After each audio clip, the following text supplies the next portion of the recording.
오늘 이제 바로 공간도 옮겼는데 제일 세상에서 재미없는 레위기를 이제 보시게 됐습니다.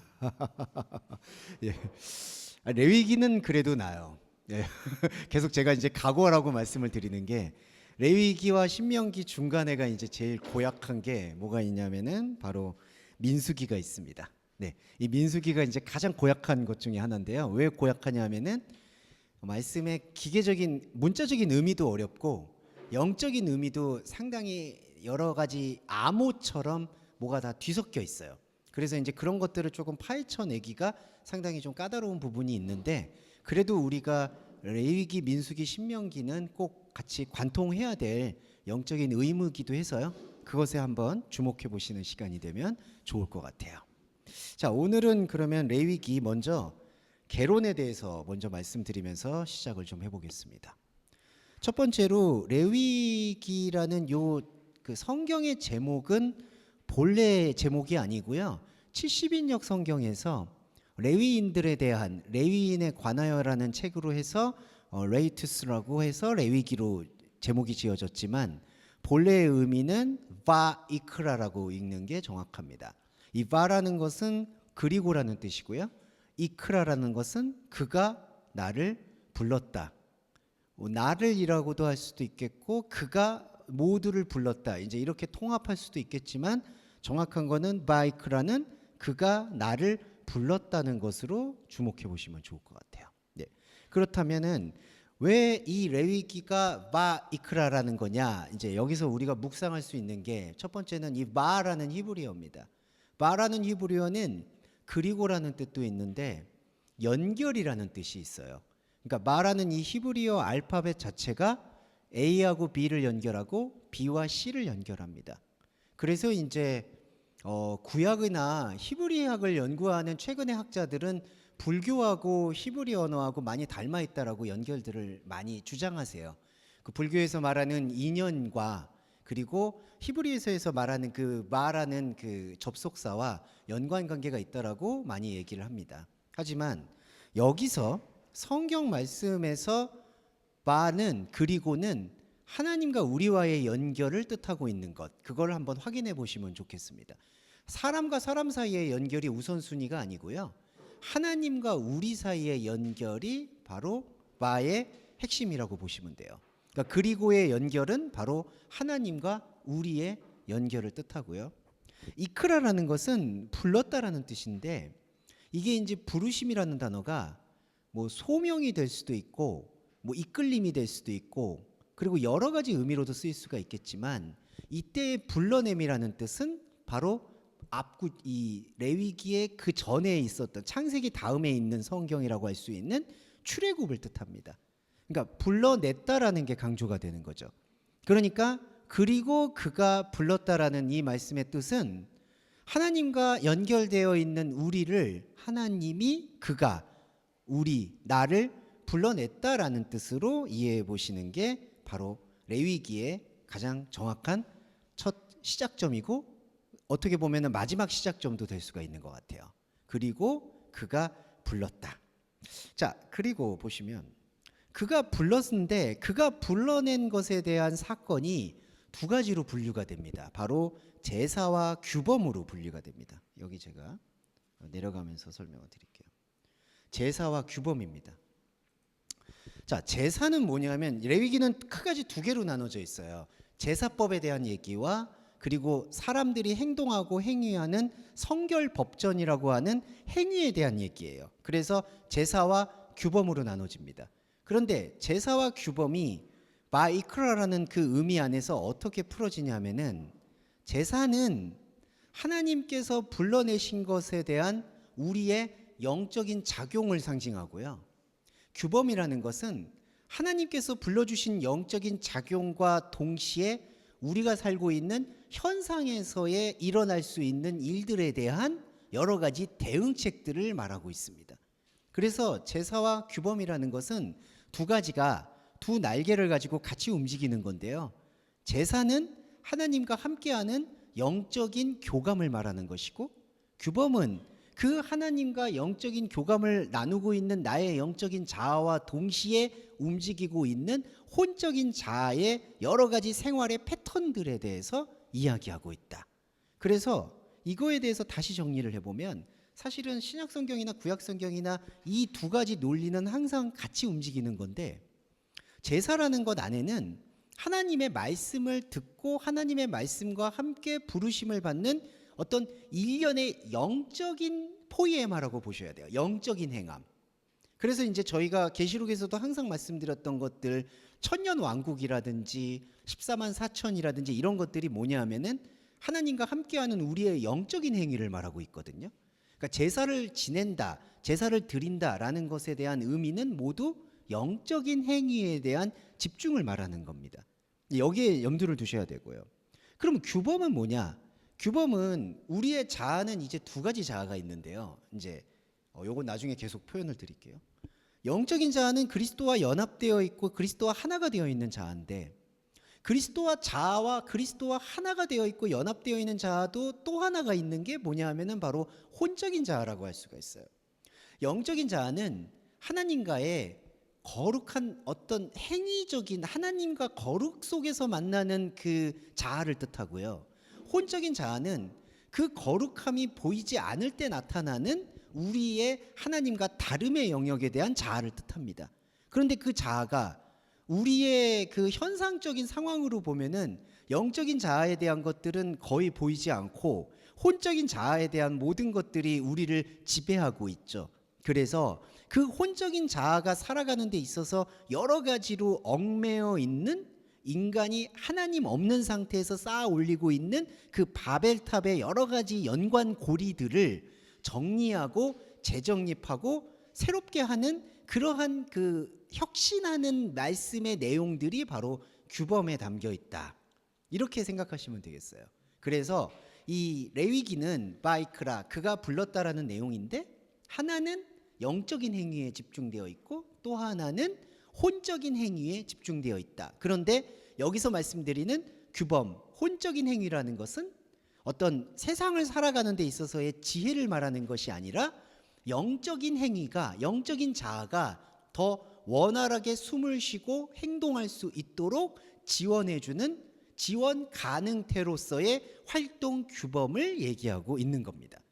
그런데 이제 여기서 어떤 오해가 생기냐 하면은, 제사와 규범이 하나님에 대한 영적인 자아와 혼적인 자아에 대한 그 동시적인 구분이 없는 상태라면은 어떤 오해가 지점이 생기느냐? 제사는 현상에서 하나님께 우리가 드릴 수 있는 최상의 거룩한 행위라고 이해를 하게 되는 거예요. 그러니까 이스라엘 백성들이 당시에 하나님께서 애굽 땅을 나오게 하셔서 광야를 살게 하시고, 하나님은 광야가 가나안이라고 얘기를 하시지만 사람들은 이제 그렇게 생각하지는 않죠. 광야는 정류장이고, 광야가 정류장이고 가나안이 나중에 들어가야 될 곳. 그러니까 광야는 그냥 거치는 곳. 그러다 보니까 제사를 어떤 의미로 드리냐면은 빨리 이 광야 생활을 청산하고 내가 생각할 때 보암직하고 먹음직한 가나안 땅으로 들어가기 위한 하나의 하나님께 잘 보이기 위한 수단으로 제사를 생각하게 돼요.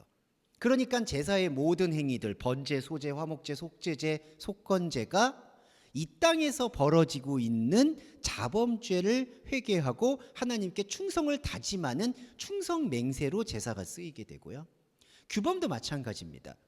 그렇게 제사만 드리면 뭐 하겠냐라고 얘기를 하면서 사람들 사이에서 양심의 기준을 더 올리는 거예요. 하나님께 이렇게 고르반이라고 하거든요. 제사만 드리면 안 된다. 더 마음과 정성을 다해서 하나님과 하나님의 백성다운 거룩한 기준을 수립을 해야 된다라는 의도와 목적 아래에서 규범들도 행사하게 됩니다. 그렇기 때문에 구약에서 그리스도를 모르게 되고 그리스도 예수와 연합하지 않게 되는, 그리고 더 정교하게 말씀을 드리면 영적인 자아와 혼적인 자아에 대한 실체에 대해서도 이해를 못한 상태에서 제사와 규범을 받아들이게 되면 이 제사와 규범은 하나님께 다른 복음으로 비춰질 수밖에 없다라는 것을 우리가 신약 성경을 통해서 확실히 인식해야 돼요. 갈라디아서에서 인사말도 생략한 채 바울이 얘기했던 것 중에 가장 흥분하고 했던 말은 다른 복음은 없다.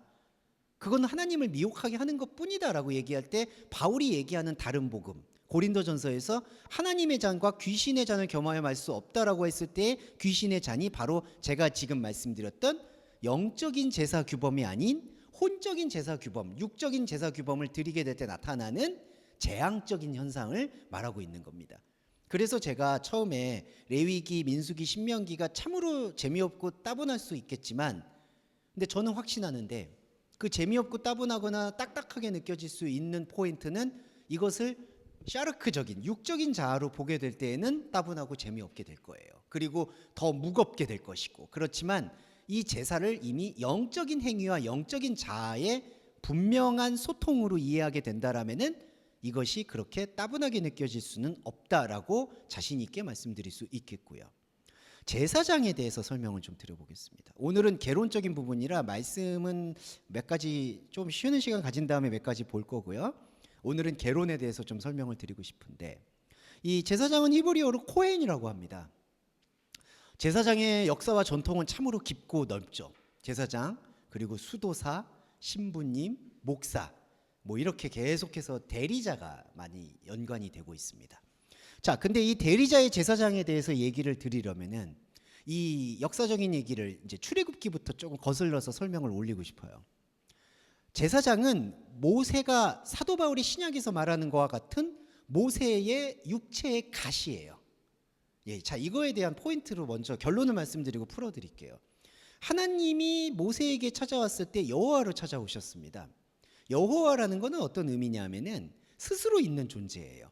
스스로 있다라는 것은 모노게네스 존재입니다. 무슨 뜻이냐?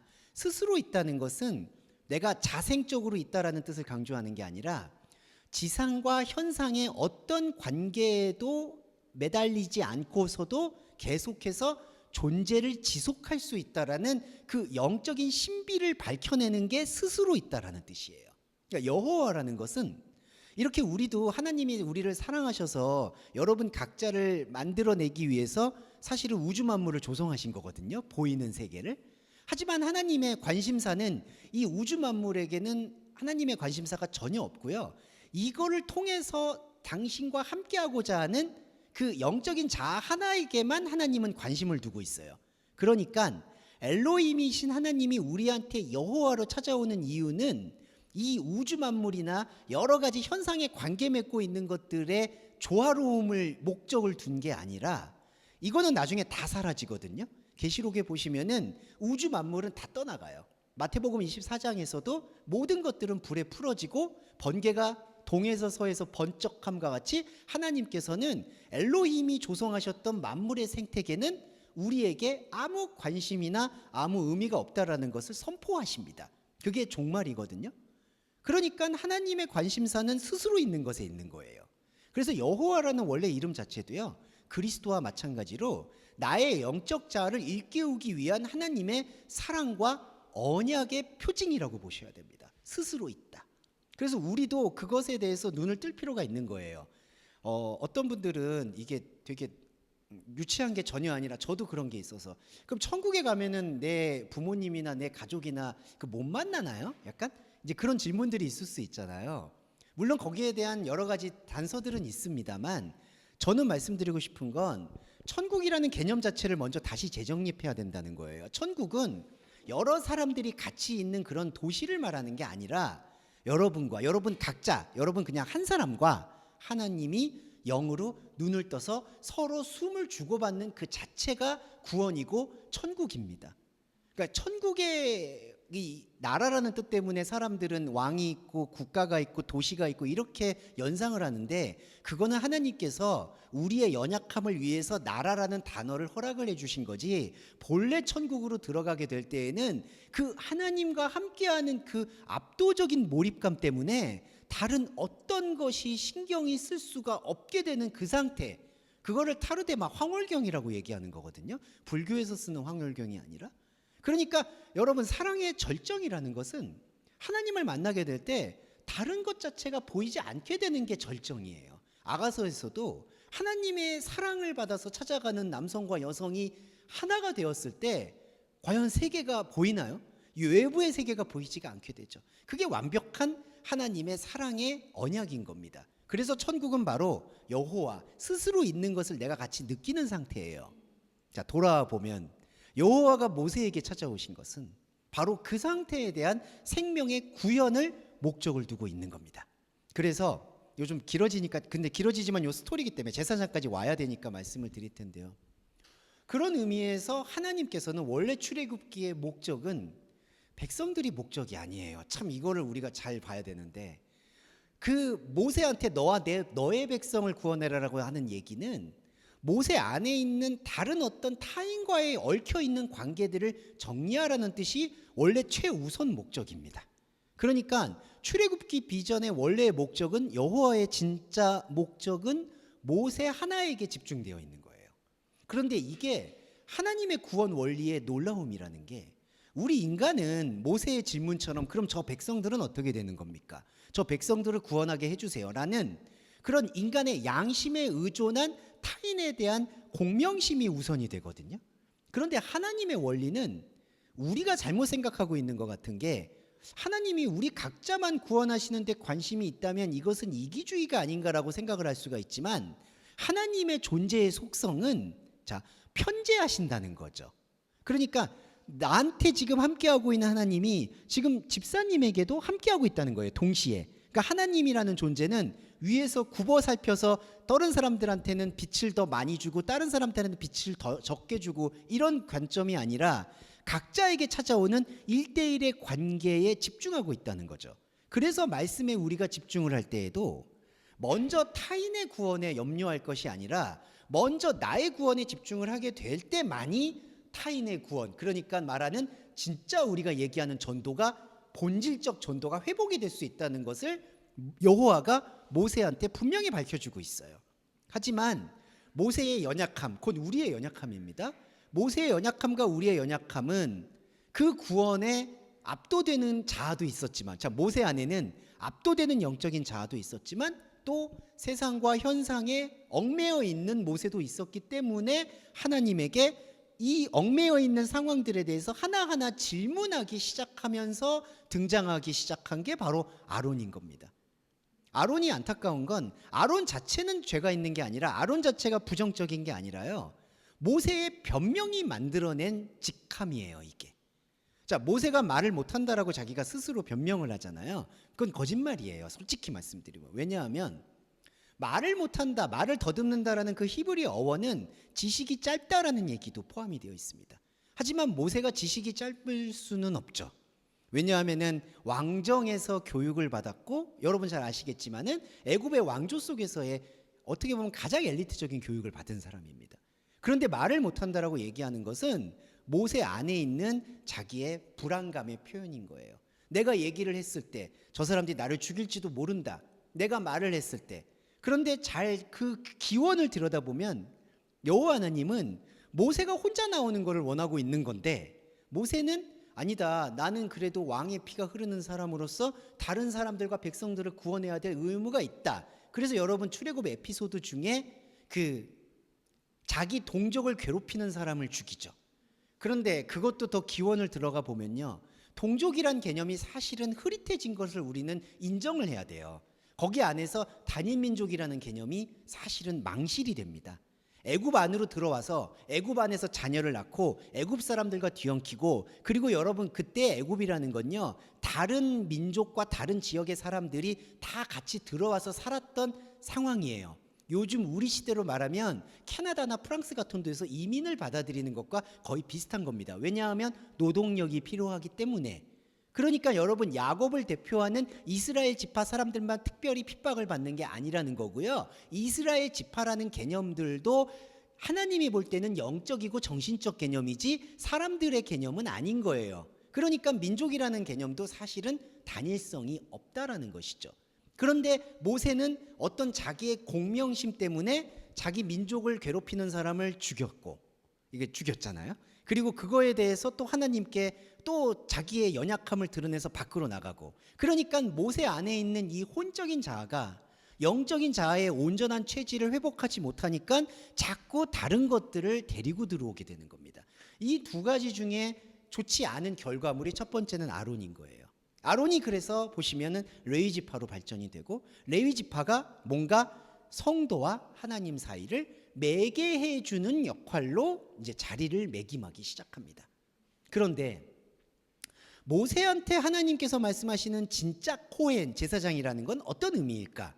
이게 바로 신약의 의미로 들어와 보고 마틴 루터도 만인 제사장이라고 얘기한 건데, 제사장이란 이 코헨은 뭐냐면요, 자기의 하나님 없음을 고백하는 고백자라고 보셔야 돼요. 그러니까 아까 우리가 이제 제사와 규범으로 나눠지잖아요. 제사 안에서 제사장이 특별히 무엇을 하냐면은 음식물들, 태운 것들을 먹거든요. 그 먹는 행위가 뭐냐면요, 레위기의 마지막에 가면은 피를 먹지 말라고 나와요. 그런데 제사장들은 그 불을 태우고 그 어떤 제사에 나온 잔여물들을 먹어요. 그 먹는다는 행위가 뭐냐 하면은 스스로 자신 안에 하나님의 자아가 없음을 고백하는 영적인 자아의 행위 중에 나타나는 혼적인 자아의 고백 행위가 바로 코헨 제사장 행위라고 보셔야 돼요. 그러니까 자, 아론과는 무관한 거예요, 이게. 자, 아론 계열의 역사는 사람이 생각하는 욕망의 역사인 거고요. 하나님께서 원래 원하시는 제사, 그러니까 진짜 제사죠. 하나님께서 모세한테 원래 원하시는 제사는 성막을 짓거나 건축을 하는 그것 이전에 모세가 여호와를 경험하게 될 때 나타나게 되는 자기 안에 있는 남아있는 미련과 후회와 탄식에 대한 고백이 바로 제사장인 거예요. 그러니까 저와 여러분 안에 제사장이 있는 거죠. 각자 안에, 이게 만인 제사장이라고 해서 각자 안에 하나님의 제사장이 있는 건데, 루터가 얘기하는 제사장과는 이게 개념이 다른 게, 제사장이라고 하면은 뭐 성도도 안수를 줄 수 있고 뭐 할 수 있고 기도할 수 있고 이런 걸로 생각을 하시잖아요. 근데 거기서 우리는 한 걸음 더 나아가서 제사장이라는 역할은 성도들을 매개하거나 중재하는 중보자가 전혀 아니라 여러분 각자에 내재되어 있는 것이고, 여러분 각자 안에 자기 안에 하나님의 없음을 통렬하게 고백하고 끄집어낼 수 있는 그 고백자를 제사장이라고 얘기하는 겁니다. 그래서 이 제사장이 출애굽기에 보시면 여기 이제 레위기에도 등장하는데 우림과 둠밈을 둘러요. 근데 우림과 둠밈이라는 것의 언어의 기원을 살펴보면 바로 우상을 상징합니다.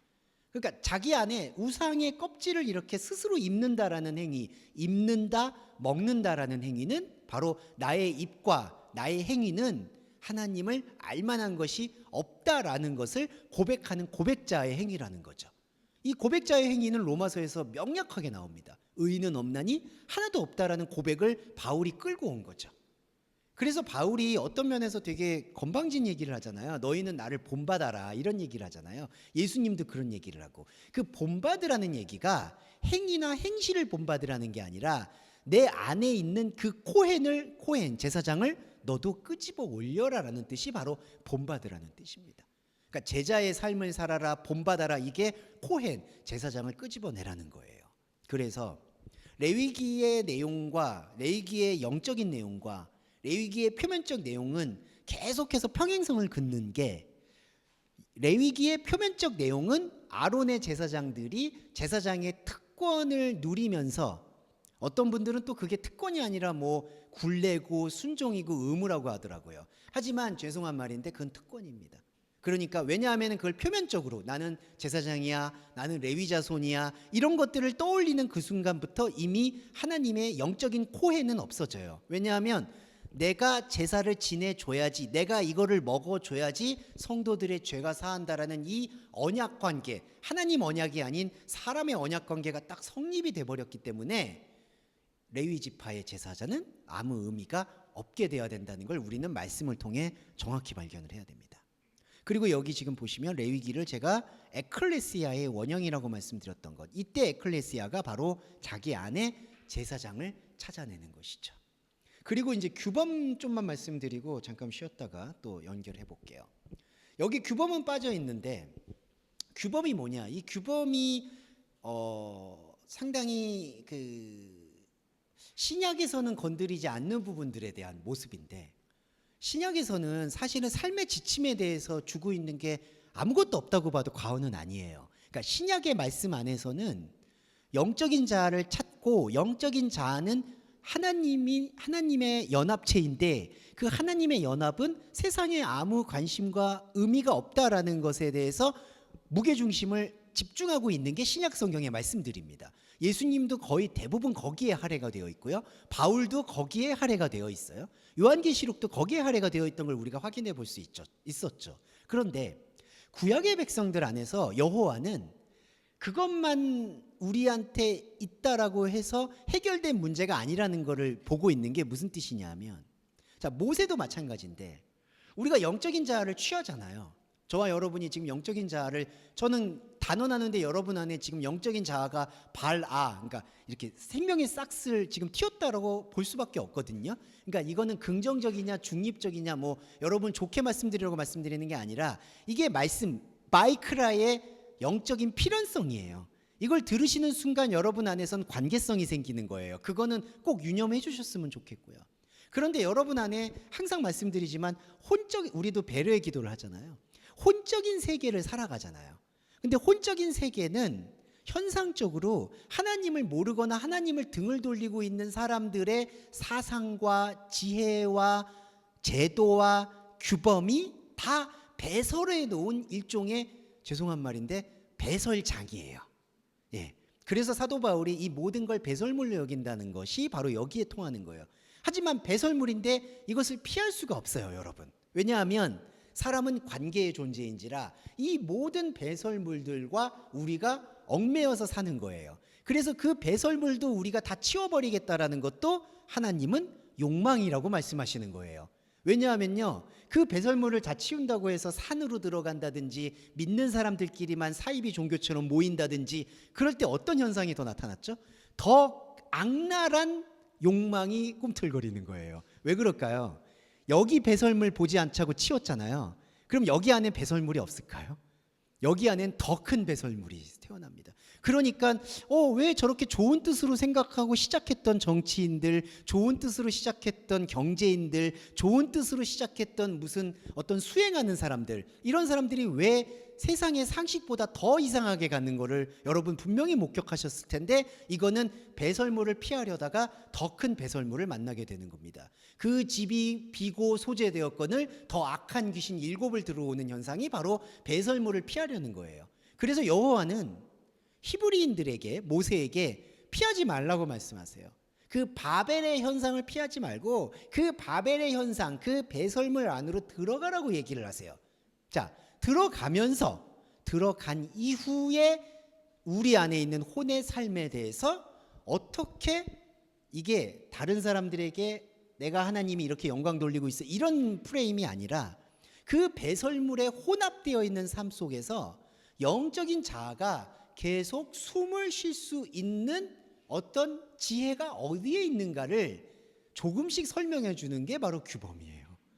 네. 그러니까 이 규범이라는 게 이제 내가 거룩하니 너희도 거룩하라, 이 얘기는 세상 사람들에게 거룩한 삶의 모습을 보여줘라, 이 맥락이 아니고요.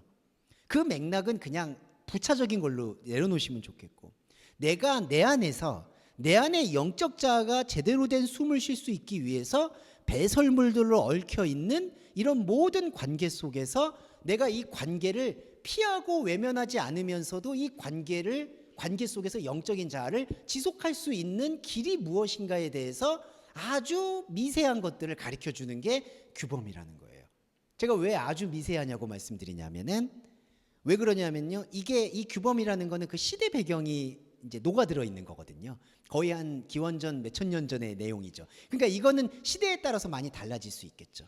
그래서 우리가 아주 정교하고 세밀하게 봐야 된 것은 이 규범이라는 의미 안에서 뭐 제사할 때는 각을 뜬다는 의미라든지, 규범 안에서는 배상법이라든지 이런 여러 가지 의미들이 나올 때 그런 말씀하시는 하나님의 말씀의 의도와 본질이 무엇인지를 규범의 규절들을 통해서는 이렇게 추출해내야 될 의무가 있는 거예요. 이 예배가 이루어지지 않게 될 때에는 또다시 우리는 그 규범을 인간의 욕망을 추구하거나 아니면은 나는 하나님 믿는 사람이야, 하나님 믿는 사람으로서 나는 저들보다 달라라는 그러한 구별의 지표로 생각할 수가 있다는 거죠.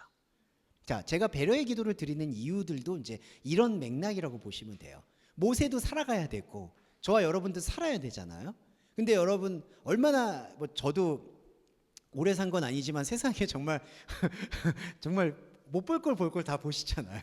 네. 그리고 이 못 볼 걸 볼 꼴이 내 몸에서도 일어나고요. 갑자기 우환이 닥치고 질병이 닥치고 또 그리고 여러분 정말 뉴스 보면 뉴스 보기 싫으시죠? 정말 왜 이런 일들이 벌어질까? 이런 일들이 있고 이게 바로 세상살이에요. 그래서 자꾸 이 기독교인들도 유혹을 받는 게 자, 왜 기독교인 유혹 말씀드리냐면 세상의 빛과 소금이라는 것에 대한 오해가 뭘까요? 자, 세상은 이렇게 썩었고 파탄이 났기 때문에 이 세상을 바뀌고 변화시켜야 된다라는 목적이 생기는데 변화는 좋아요. 왜냐하면 그런데 그 변화가 더디더라도 각자의 영적 자아가 회복되어 있는 사람들이 최소한 소통을 하기 시작할 때 변화가 있는 거지 그 영적인 자아의 소통이 없는 상태에서 변화시키려고 뛰어들 때 또 다른 기형적인 현상이 일어난다. 이게 왜 그러냐면은 하나만 말씀드리고 쉬었다 갈게요. 아론이 제가 처음에 좀 부정적으로 말씀드려서 죄송하지만 하나님께서는 또 아론에게 계속 기회를 주세요. 자, 무슨 얘기냐? 사람은 이렇게 모세의 사실은 어떻게 보면은 연약함으로 아론이 시작되었고 연약함으로 이드로가 나온 거고요. 그 모세의 장인이죠. 나온 거고 그 모세의 장인이 또 이상한 꾀를 부리잖아요. 이거 다 다스리기가 어려우니까 천부장 백부장 그거 꾀거든요. 하나님이 그거 원하신 적 없어요.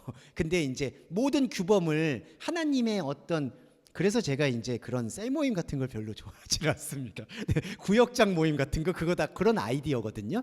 이렇게 혼자서 다 위에서 컨트롤하기 힘드니까 백부장, 십부장을 세우자. 이게 이제 아론과 이드로라고 하는 모세의 장인이 만들어내는 인간적인 꾀예요. 인간적인. 그런데 그런 인간적인 꾀에도 불구하고 하나님께서는 또 이드로한테 아론한테 레위 사람들한테 계속 말씀의 가능성을 주시는 거예요. 그런 제도들을 그래 너희들이 만들었다는 거 안다. 그래서 하나님께서는 구약을 보면은 그 제도를 만들면 그 제도를 또 인정을 하세요. 그리고 그 제도 안에서 또 제도에 얽매이지 않고 영적인 것을 볼 수 있는 것들을 계속 화답을 하세요. 근데 이게 단추가 잘못 끼워지니까 문제가 뭐냐면 하나님은 이 제도를 인정하잖아요. 만약에 천부장 백부장 그러면 하나님이 이 제도를 인정하신 목적은 이 제도가 영적으로 유효해서 인정한 게 아니라 이거는 정거장이야. 그래 너가 이렇게 시작하게 됐지. 하지만 이렇게 시작했지만 나중에 이거를 내려놓고 들어와줘 라는 게 하나님의 사랑의 지표함이거든요. 그런데 사람은 이거를 인정했다고 하니까 아 천부장과 백부장이라는 것을 이 제사를 하나님이 받으셨나 보다 하니까 또 여기에 매달리게 된다는 거예요.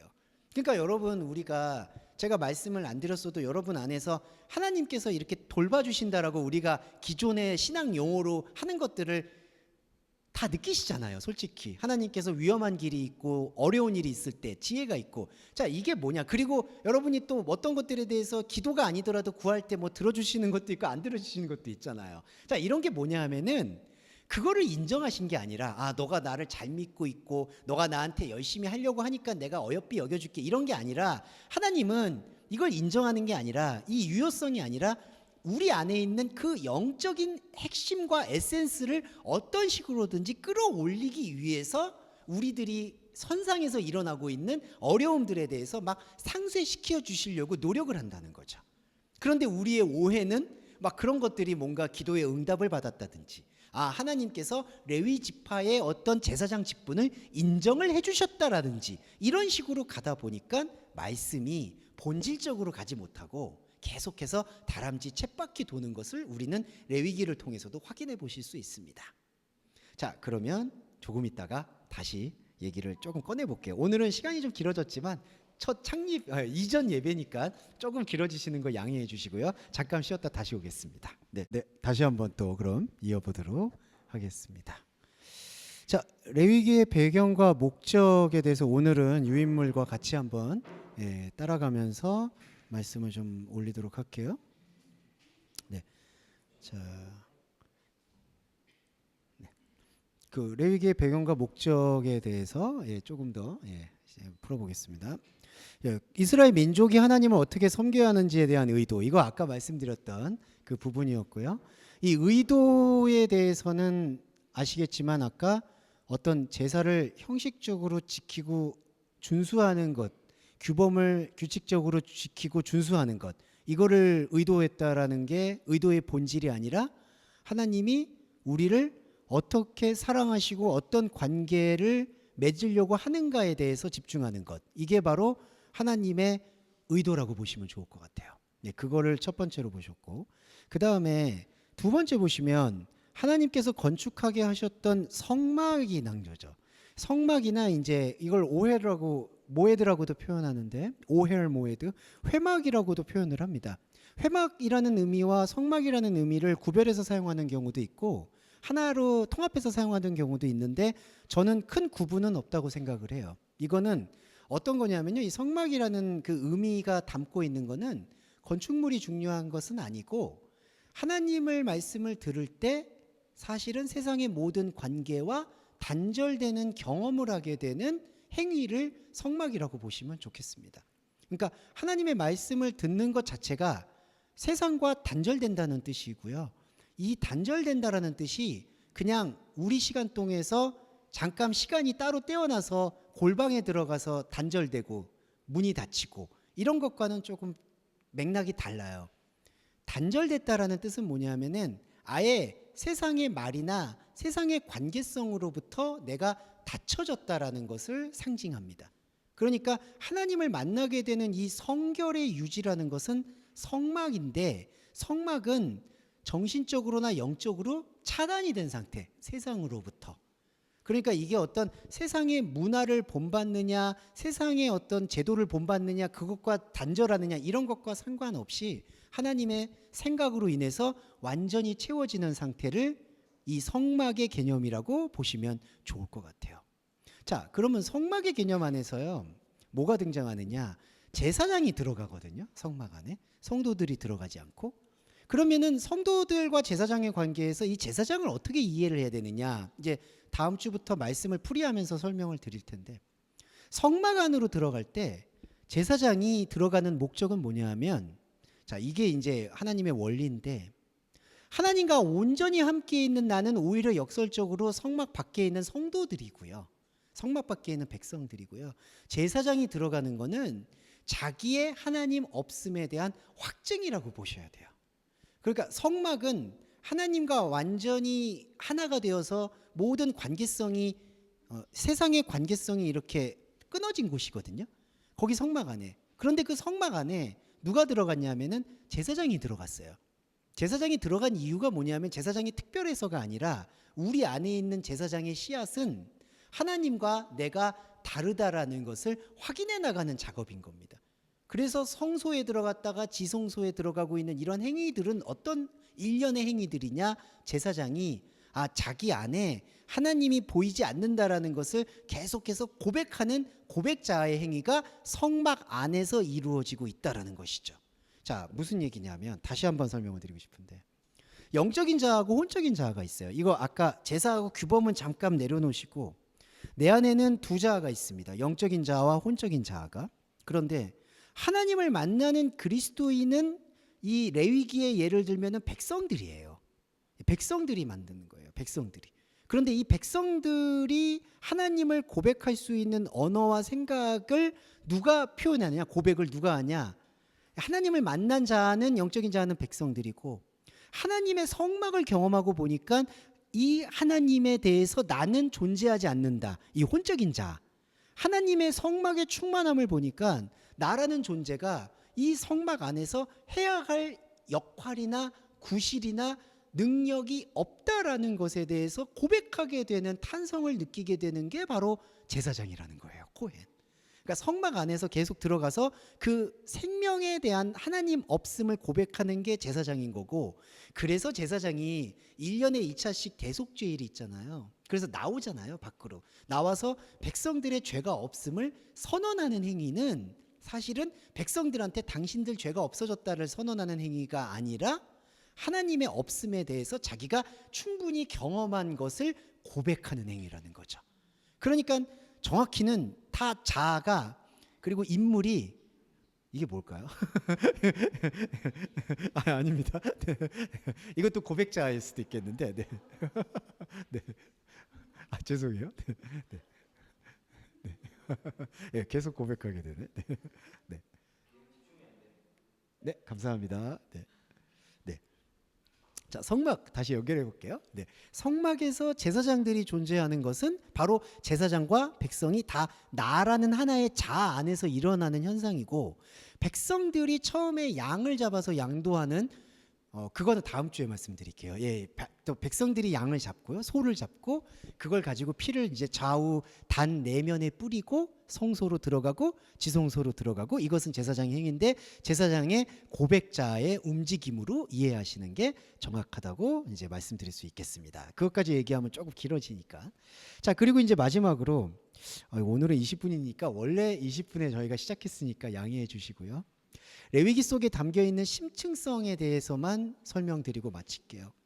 레위기의 뿌리는 제사, 뿌린다라는 행위는 다음에 계속 또 말씀을 드릴 텐데, 동작의 행위로 이 피를 뿌린다라는 행위들이 많이 등장을 합니다.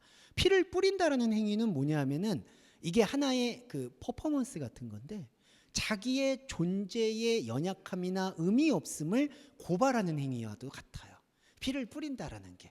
그러니까 이 피를 뿌리는 행위를 진짜 뭔가 성스럽고 어떤 되게 공인된 예식처럼 하는 경우가 있거든요. 뭐 이렇게 피를 뿌릴 때도 뭐 어떤 규칙이 필요하고, 지금도 아마 러시아 정교회 같은 경우에는 피를 뿌리는 거를 성수를 뿌리는 걸로 대신해서 그 성스러움을 좀 유지하는 걸로 알고 있는데, 그런데 이 피를 뿌린다라는 거는 하나의 이렇게 뿌리는 행위가 중요한 게 아니라, 뿌린다라는 거는 버리고 던지고 내던진다라는 의미가 있어요. 이 피를 자기가, 왜냐하면 피를 제일 소중히 여겨야 되는데, 피를 뿌린다라는 것은 이 제사를 통해서 나의 하나님 없음에 대해서 통렬히 고백하는 행위가 바로 피 뿌리는 행위라고 보시면 되겠습니다. 자, 이게 피 뿌림이고, 그리고 여러분 여기서 또 하나 다음 주에 얘기 드릴 걸 지금 말씀드리면, 그리스도의 희생 제사하고는 조금 연관을 달리 하셔야 될 것 같아요. 지금 여기서는 그리스도의 십자가와 피는 이 지금 레위기에서의 말씀과 같이 접목되는 부분은 아닙니다. 왜냐하면은 아까도 잠깐 말씀드렸지만, 우리의 욕망을 하나님께서 들어주시기 때문에 우리가 더 열심히 제사를 하려고 하는데, 하나님께서 아들을 보내셔서 단번 제사를 드리게 했다라고 하거든요. 이제 그럴 때 오는 오해가, 예수의 피가 구약에서 드렸던 모든 제사의 욕구를 충족시켜 줬다라고 생각하는 오류를 범하게 되는 거예요. 예수님의 피는 제사가 아닙니다. 일단 예수님의 십자가는 이 레위기에서 말하는 제사를 충족시켜 주는 제사가 아니에요. 일단 요거를 구별하셔야 되는 게 첫 번째 포인트가 됩니다. 그러니까 구약에서 하나님께서 제사를 지내라고 명령을 하셨는데, 그 명령을 사람의 죄 때문에 제대로 못 지키니까 예수님 하나님 아들의 피가 오셔서 죄를 사하주셨다는 이걸 메커니즘이라고 얘기하는데, 이 논리는 무너져야 되는 거예요. 하나님은 행위로 제사를 지내라고 하시는 것이 사실상 없어요. 예, 그러니까 하나님이 생각하는 제사는 영적인 소통 그 하나예요. 하지만 사람은 그렇게 생각하지 않고 그것을 율법으로 치환을 해서 지켜야 하는 제사, 이런 걸로 오해를 하게 된다는 거죠. 그게 바로 피 뿌리는 제사에 대한 오해일 수 있고, 그 다음에 레위기의 제목에서 자 돌아와 봐서 바이크라, 그리고 그가 불렀다가 나오는 거죠. 이게 오늘 1장 1절에서도 여호와께서 회막에서 모세를 부르시고 그에게 말씀하셨다, 여기서 부르셨다라는 것도 바이크라가 됩니다. 근데 여기서 사람은 자 부르심을 받았다라고 그러면 소명으로 생각을 하거든요. 그래서 여기서 항상 사람의 생각은 목적을 중요시하게 여겨요. 하나님이 만약에 형제님을 부르셨다, 그러면 우리는 그 말을 들을 때 어떤 반응을 보이냐면은, 하나님께서 나를 원 오브 댐, 저 모든 대중들로부터 특별하게 나를 구별해서 부르셨구나라고 생각을 하게 되는 첫 번째 오해가 있고요. 두 번째 오해는 뭐냐 하면은, 하나님이 이렇게 나를 부르셨을 때에는 어떤 목적이 있으셔서 부르셨겠지. 그게 우리가 신앙적 용어로 콜링이라고 하죠. 소명. 하나님께서 나를, 제가 항상 신학교 다닐 때 제일 많이 들었던 간증들이 이런 거거든요. 나는 하나님께로 오기 싫었는데 하나님께서 나를 부르셔가지고 목사의 길을 걷게 만드셨다. 아니, 언제 하나님이 부르셔요? 그러니까 자기가 사업이 안 돼서 오신 건데. 아니 저는 그거는 분명히 말씀드리고요. 자기가 사업이 안 돼서 오신 거죠. 그냥 그렇게 얘기하시고 그냥 나는 하나님 말씀 궁금해서 왔다, 이러면 얼마나 훈훈해요. 근데 그게 아니라 꼭 거기에다가 어떤 일을, 나는 원래 머리가 좋은데 어떤 일을 해도 하나님께서 막으셔서 나의 좋은 머리를 하나님의 사역을 위해서 쓰게 하셨다. 위약적인 게 아니라 제가 열이면 열 들었던 말들 중에 다 그런 말들이셔가지고 제가 안타까움에서 말씀드리는 거예요. 그가 불렀다라고 했을 때 사람은 나를 뭔가 쓰임새 있는 달란트를 활용하시기 위해 부르셨겠지라고 생각을 하는데, 놀랍게도 여호와께서 나를 부르셨을 때, 요 레위기 1장 1절, 회막에서 모세를 여호와께서 부르셨을 때에도 어떠한 목적이 없습니다. 시내산에서 모세를 하나님께서 부르시는 그 가장 큰 정황 중에 은혜로운 정황이 떨기나무 불꽃 가운데서 부르세요. 그리고 그 불꽃이 꺼지지가 않아요. 이 얘기는 뭐냐면 모세가 자꾸 스멀스멀 생각하고 있는 목적에 대한 모든 욕망을 태운다라는 상징적인 의미가 담겨 있는 거예요. 그러니까 불꽃 안으로 모세를 들여오는 것은, 모세야 너는 좀 뭐 민족을 구원하겠다든지 뭐 백성을 구원하겠다든지 잠깐 그것을 내려놓아라. 그 생각을 다 태워라. 그냥 너는 나와 영적인 중심 안에 있다는 것만 느껴달라는 게 바로 레위기에서 말하는 제사와 규범의 모든 메시지 안에 담겨있는 그가 불렀다라는 의미라는 거예요. 그래서 하나님은 말씀만 남습니다, 사실은. 그런데 그 말씀은 어떤 내용이 남는 게 아니라, 편하게 말씀드려서 그냥 하나님의 존재만 남는다. 그리고 하나님과 함께하고 있는 나의 존재만 남는다는 게 바로 그가 불렀다라는 것의 의미의 본질인 거죠. 예, 이렇게 되어 있습니다. 그리고 제사 행위는요, 여기서 앞으로 계속 말씀드릴 주제인데요, 제사 행위가 갖는 계명의 확실성이라는 건 뭐냐면, 하나님께서 제사에 대해서 자세하게 언급하시거든요. 그 자세하게 언급하고 있는 계명의 확실, 왜 그거를 자세하게 얘기할까라는 것은 역설적으로 이것을 자세하게 지키라는 얘기가 아니라 내가 왜 이렇게 이거를 자세하게 얘기하는지에 대한 그 의도를 들어달라는 거예요. 자세하게 얘기하는 거는 반대의 의미가 있습니다. 이거는 다음 주에 또 자세하게 설명을 드릴게요. 왜 번제, 소제, 화제, 화목제 이런 것들을 자세하게 구별을 하고 있는 것인가?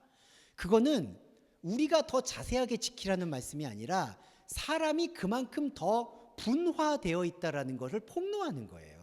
그러니까 규범일수록, 제사일수록 하나님이 자세하게 얘기하실수록 하나님이 자세하게 하라고 명령하는 게 아니라 사람의 생각, 바벨탑의 생각이 그만큼 디테일한 현상적인 것들에 뿌리를 내리고 있다는 것을 보여주는 반증인 거예요, 여러분. 그러니까 이게 완전히 달라져야 돼요. 그러니까 613가지라든지 뭐 자세하게 제사를 이렇게 지켜야 된다라는 걸로 우리가 받아들여야 되는 게 아니라, 그만큼 우리가 하나님으로부터 멀어져서 자세하게 자기 생각을 씹어놨다라는 것을 하나님께서 고백하게 해주시는 거고, 이거는 신약에 다 근거가 있는 겁니다. 그리스도와 함께 나는 날마다 죽는다는 얘기는 시간마다 하나님과 다르게 쌓아놨던 나의 좌표를 허물어뜨린다라는 말씀의 효능이 담겨 있다는 것이죠. 그래서 이 계명, 제사를 하나님께서 레위기나 민수기나 신명기를 통해서 자세하게 말씀하시는 이유는 바로 이 제사의 행위가 필요한 게 아니라, 제사는 행위가 아니라 하나님과 함께하는 상태다. 그리고 예수의 십자가라는 것은 바로 우리가 그러한 상태에 우리의 의지로는 이룰 수가 없다는 것, 우리의 혼적인 생각으로는 도달할 수가 없다라는 것을 하나님의 아들의 죽음을 통해서 보여주신 거지, 그게 구약에서 하나님께서 말씀하신 제사를 예수 그리스도가 대신하셨다는 게 아니다라는 것을 우리가 조금 더 명확하게 할 필요가 있다. 그래서 제가 여기다가 희생이라고 적어놨는데, 이 희생이라는 단어는요 바뀌어져야 됩니다. 그러니까 이 희생이라는 단어는 제가 다음 주에 또 말씀을 드리겠지만, 다 다음 주에 넘기는 것 같아서 죄송한데 다음 주에 또 나오시라고. 네.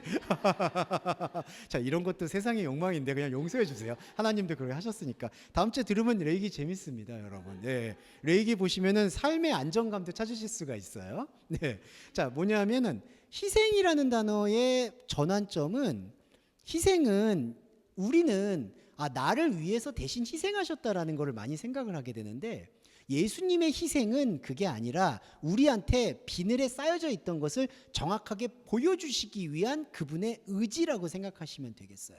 그러니까 자꾸 우리가 희생이라는 단어를 떠올릴 때 나 때문에 죽으셨다라고 생각하시는데, 이제는 이거를 명제를 지워야 돼요, 여러분.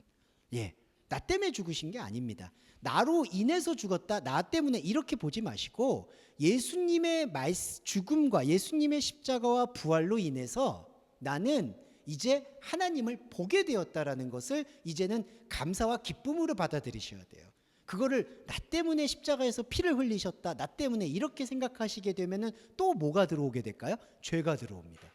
이게 다음 주에 또 말씀드리게 되는 번제와 속죄제를 왜 집요하게 계속 드릴 수밖에 없느냐? 죄의식 때문에 그래요. 그래서 하나만 말씀드리고 다음 주로 또 넘어갈 텐데, 번제가 가장 중요한 제사긴 하거든요. 다섯째 제사 중에. 근데 백성들이 죄책감을 갖고 있기 때문에 그래요. 그러니까 내가 이대로 살아도 되는 거야? 나한테 하나님한테 뭔가 증표를 보여줘야 되는 게 아닌 거야? 하나님께서 그 제사를 받으시는 게 아니라 너가 갖고 있는 고민을 나한테 갖고 와봐 라고 얘기한 게 번제예요, 여러분. 근데 사람은 그걸 오해한 게 하나님께서 내가 죄가 있으니까 번제를 통해서 죄를 사해 주시려고 하는 거구나라고 오해를 한, 이게 첫 단추부터 잘못되어 있는 거예요. 하나님은 번제를, 제사를 요구하시는 게 아니라 너가 죄의식이 있구나, 그 죄의식이 나한테 얘기해봐, 내가 그 죄의식이 아니라는 거를 설명해 줄게라는 그 대화의 자리를 마련하려고 하는 게 번제인데, 사람은 내가 죄의식이 있는데 하나님이 나한테 진짜 죄가 있다고 얘기한 거구나, 이 죄를 사해야 되겠구나, 그래서 소, 송아지, 비둘기 이런 식으로 나눠져요. 근데 여러분, 이때 안에도 계급이 나눠지죠. 소는 부자가, 비둘기는 가난한 사람이. 그러면 비둘기로 제사한 사람 찜찜하죠. 여기서 또 악순환이 생기는 거예요. 그런 것들에 대해서 총체적으로 우리가 말씀을 그리스도론으로 다시 풀어보면 레위기는 우리 안에서 온전한 복음으로 확립될 수 있을 거라고 믿습니다. 네, 감사드려요. 오늘 처음에 이전한 공간에서 약간 어수선하실 수도 있었겠지만 이렇게 말씀에 또 집중해 주신 건 여러분들의 영적인 탄력성이 그만큼 강해졌다라는 것을 반증하는 것이기도 합니다. 네, 맞죠? 예. 이건 아멘을 하셔야 돼, 진짜. 예.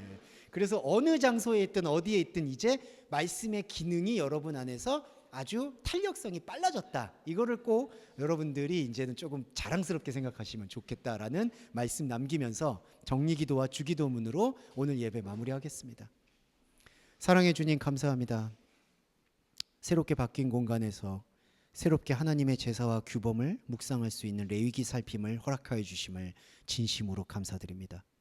우리는 어디로 가고 있는 걸까요? 배설물과 같은 세상은 점점 더 욕망으로 가득 차 있습니다. 비관적으로 얘기하고 싶진 않지만 세상 살기는 점점 더 어려워지는 것 같습니다. 하지만 그럼에도 불구하고 우리에게 살 길을 열어주시고 그 현상적인 살 길 너머에 있는 영적인 풍요로움까지 허락하신 주님의 선물을 우리는 이제 기쁨과 감사로 누리고 받을 권리와 의무를 동시에 가졌습니다. 우리 동서말씀교회 교회 여러분들이 이제는 레위기와 민수기, 신명기 말씀을 통해서 삶의 규범에서도 눈을 뜨고 그리고 제사의 본질에 대해서도 눈을 떠서 건강에 어려움이 있다라면은 건강의 어려움을 최소화하게 해주시고, 관계의 어려움을 느낀다면 관계의 어려움 동안 극복하게 해주시고, 마지막으로 경제적인 어려움이 있다면 경제적 어려움도 최소화할 수 있는 새로운 지혜가 눈을 뜰 수 있도록 허락해 주시기를 소원합니다. 다음 주에도 더 깔끔하고 깨끗하게 완비된 곳에서 하나님의 말씀을 더 깊게 묵상할 수 있는 기쁨의 순간들이 계속되기를 소원하며 우리 주 예수 그리스도의 이름으로 기도드립니다. 아멘. 주기도문 함께 하겠습니다. 하늘에 계신 우리의 아버지여, 이름이 거룩히 여김을 받으시오며 나라에 임하옵시며 뜻이 하늘에서 이룬 것 같이 땅에서도 이루어지이다. 오늘날 우리에게 일용할 양식을 주옵시고 우리가 우리에게 죄 지은 자를 사하여 준 것 같이 우리의 죄를 사하여 주옵시고 우리를 시험에 들게 하지 마옵시며 다만 악에서 구하옵소서.